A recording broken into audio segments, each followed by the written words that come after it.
People are being advised to take down their bird feeder when they see a sick bird. I think this is terrible advice, and I'll explain.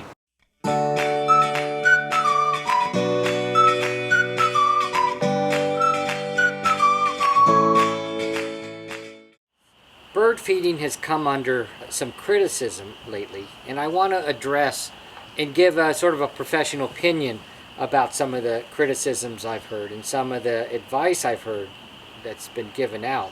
So really in defense of bird feeding enthusiasts.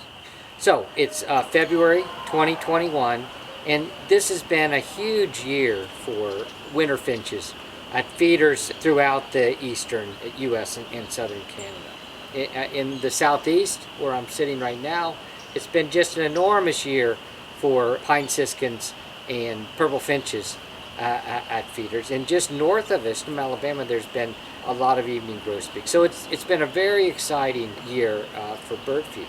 And the sort of year that, you wait a decade to have a finch year this good. And so in the midst of all this joy and happiness about having these interesting birds at feeders, we have some criticism of the whole activity of bird feeding, of getting birds dependent on human food, and that the potential for bird feeding to increase the risk of illness in birds. So as a professional ornithologist and a bird feeder, you can see the feeders behind me on my deck, I want to break this down and think about the good and bad that's going on when we feed birds. Let's first of all think about the three great benefits of bird feeding.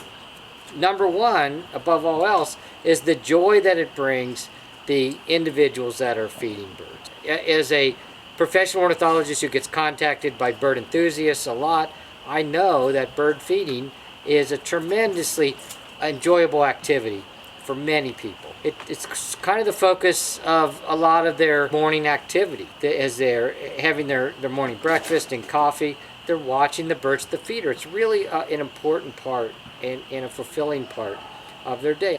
The second, very important outcome of bird feeding is the positive enthusiasm it creates for wild birds.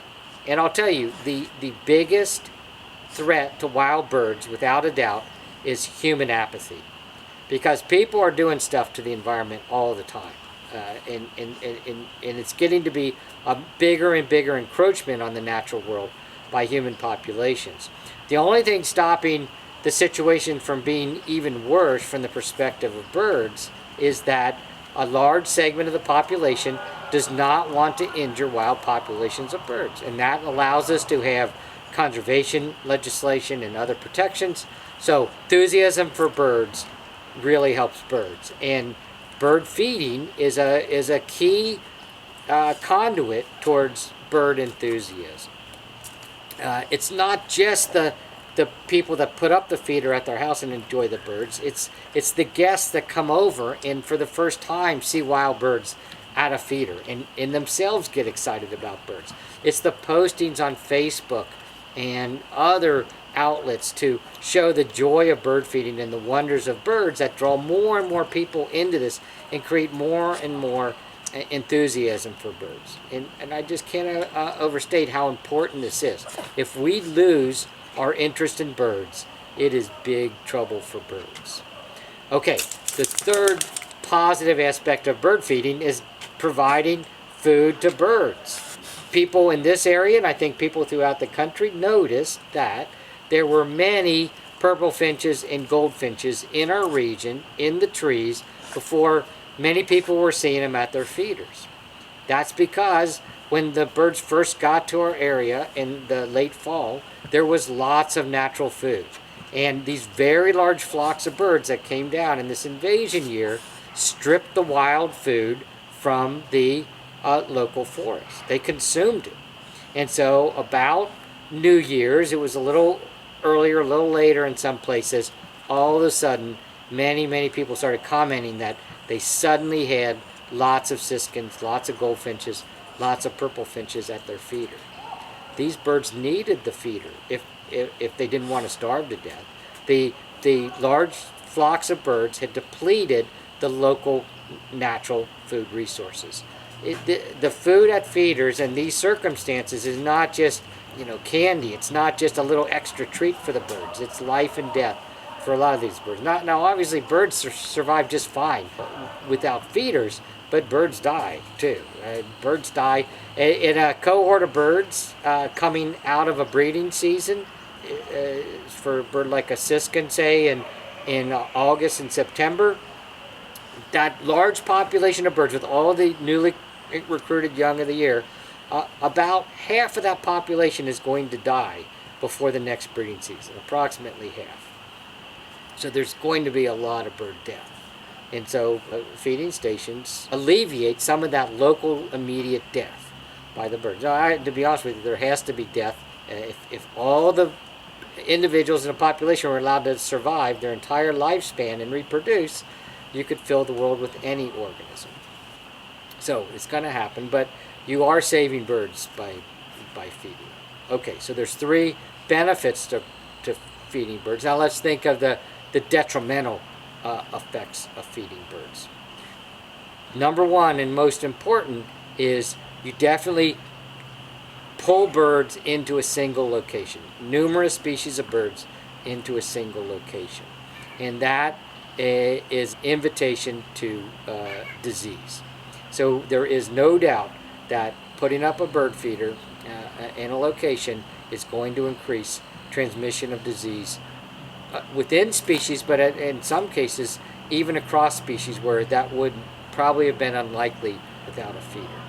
So that is the big drawback, and that is what has the criticism of bird feeding really focused this year. So at feeding stations where a lot of finches are being drawn in, a lot of residents are noticing a bird or 2 or maybe even a few birds that are lethargic and don't look healthy, and necropsies are showing that these birds often are infected with salmonella, a bacterial infection. And salmonella has an oral fecal transmission, so it can be transmitted other ways, but basically birds are sick. It's a digestive system illness. The bacteria pass through the bird, and then the fecal matter gets on the ground under the feeder. Birds are feeding, drop seed on the ground, and they pick up the pathogen. And so because of this, I've heard calls for taking down all feeders for 3 or 4 weeks at feeding stations if you see a sick bird. And I think this is terrible advice, to be honest with you. There's no evidence, none, scientific evidence, that feeders have a significant negative impact on bird populations. Like I said, if you're coming out of a breeding season, the population of birds with all the recruited young of the year, about half of those birds are not going to make it to the next breeding season. So there's going to be bird death. Now, when you crowd birds into a feeding station, you not only increase the probability of disease transmission, but you increase the probability that you will see sick birds. If birds are out in the forest in an area in flocks and a bird gets sick, humans don't detect that. That bird simply gets sick, it goes to a quiet place to sit, try to get better. If it doesn't get better, it dies in the forest and is undetected. So we're vastly increasing the detection rate of sick birds when we have feeding stations. Now certainly you should keep your feeder clean, and I think that's common sense for most people that keep a feeder on their property. Keep the area around the feeder clean. That doesn't impact your activity, that's just good housekeeping. So keep your feeder clean, but don't take your feeder down. Enjoy your feeder, and don't feel any guilt about having your feeder up, even if you see a few sick birds. I'm afraid that's just part of the game with flocks of winter birds. Now, if you're the type of person that just can't stand the thought that a bird may have gotten sick at your feeder, and you think, well, I understand that sort of advice, but I'm going to take my feeder down. You've got a large flock of birds coming into your feeder, and you decide to take down all of that and take away all that food from those birds. What do you think is going to happen? Well, those are birds that are now adjusted to feeders. They came to feeders because there wasn't enough food. out in the environment for them. And the way you can see the way they crowd into feeders, they're really hungry. So those birds are just going to move to a nearby feeder, and there's always another feeder through every suburb and neighborhood and property across the U.S. and Canada. Bird feeding is very popular. Birds that want to exist at feeders can find feeders, and so you're not going to stop the crowding. You're not going to prevent those birds from coming into contact with other birds.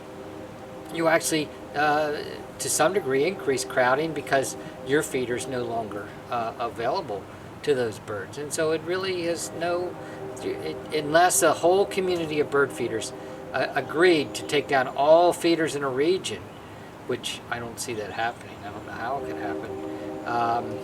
This is just the way things are. I say put up your feeders, keep your feeders clean, and enjoy the birds. If you're finding this YouTube station informative and enjoyable, please click the like button, and also think about subscribing to this channel. And don't forget, get out and see some birds.